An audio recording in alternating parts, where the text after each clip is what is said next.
Breaking tonight, new polls from CBS tonight show how angry voters are with the political class. 76% of Americans, and not just Republicans, say they're either dissatisfied or downright angry about how things are going in Washington. On top of that, 3 in 4 Republicans say our government is not working the way it's supposed to because of fighting and gridlock.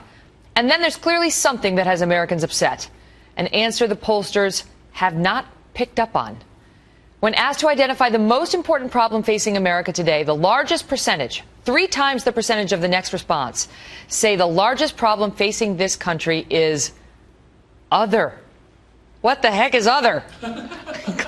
Glenn Beck knows. He's the founder of The Blaze, a #1 New York Times bestselling author, and he's now out with a new book for the Christmas season called The Immortal Nicholas, which we're going to talk about in a bit. Glenn, great to see you.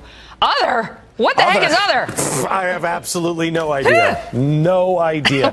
I will tell you this, Megyn, that as I was listening to you here, I think all your guests so far have made really, really good points. But when you look at the anger, what's happening is I really watch the Democratic debate, and I really listen to them. And the one that stood out to me that I think is the one that every Republican candidate should listen to is Bernie Sanders. Take away everything of what his solutions are, because his solutions just don't work. He says we need to be more like Denmark. The Danes are running away from socialism. They can't get away fast enough. They say we should be more like Europe on guns. There's a story out today that Europeans are clamoring for guns now because they feel unsafe, and they're trying to get their governments to listen to them. Here's what Bernie Sanders says that the Republicans need to pay attention to. He said, if he said it once, he said it 10 times. A version of this, but mostly this. The way capitalism is being done, or the way Washington is functioning, or the bailout of the banks, it's immoral. And I thought to myself, listen to him. He's talking about morality, and he always followed it with, it's immoral and everybody knows it. That's what people are angry about. They know that the crony capitalism, they know that the fix is in. For instance, with Paul Ryan, he was sending out invitations to his congratulations party on Thursday. He was sending them out on Monday. The fix is in, and people know it. And they know that the way things are happening right now are immoral. Have I lost my mind, or are you agreeing with Bernie Sanders right now? I'm agreeing with him that what's happening in our country is immoral. I don't agree with his solutions at all. Okay. And I think, and you know what? Ronald Reagan knew this. Ronald Reagan talked about things as black and white.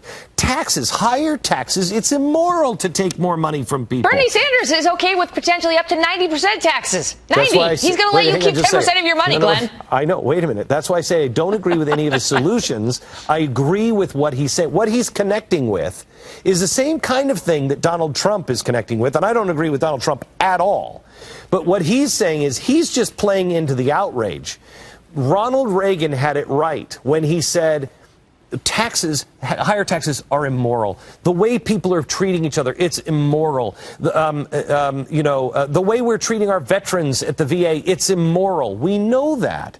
So he's playing to the low information voter that doesn't really know what socialism is. Mm-hmm. And he's saying, you know it and I know it. Your gut tells you this is wrong. And that's where we have to get. Mm-hmm. You know, the GOP with Paul Ryan, I think the GOP may have, with the Paul Ryan move, may have lost the election and lost their party with that one move. Wow. Because you feel they abandoned their commitment to conservatism? Yes. Yes, they have got together. And if you listen to a speech, first of all, Mitt Romney held a meeting up in the mountains with all of the candidates, unless you were for amnesty. So people like Ted Cruz weren't invited, but all the others were invited. And you know who his featured speaker was? David Axelrod. And in that speech to the Republican nominees was, look, the next president is just going to be a good manager.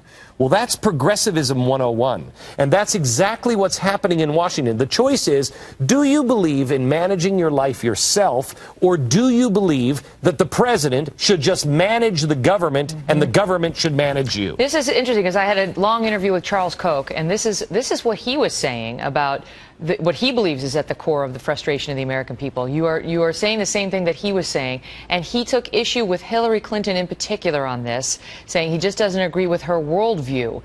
Let me ask you about her. Do you believe, looking at the GOP field now and the way things have gone thus far, do you believe she's likely to be the next president of the United States? I don't know. People are so, when I saw people cheer and say Benghazi doesn't matter, that scares me. No matter if it was Ronald Reagan that would have done that, I would have said we need to stop this, and not just because she lied about it. She knowingly lied. She knowingly lied. I mean, remember, Megyn, how everybody revered Cindy Sheehan because she was a mom, and she was speaking out. Well, what about the mothers of the people who were lost, right, and Patricia then Smith. They were lied to by their face? Does nobody care about that? For the first time in American history, we abandon people. We can help them. We can save them. And for political reasons, we say no. This is immoral. And people know it. And if we choose to put immoral people, and they're on both sides, if we choose to put immoral people in, my prediction is we will not be destroyed. We will turn into the darkest nation ever to grace the earth. We are going to be a very bad nation because of the things that we have at our disposal. And if things don't matter to us, if right and wrong doesn't matter, gosh, there was the video that came out about Planned Parenthood yesterday. And in this video, they're talking about how the Planned Parenthood clinics were taking babies and putting them in garbage disposals.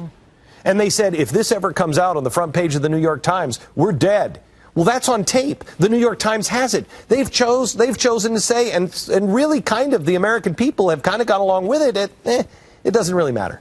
It does.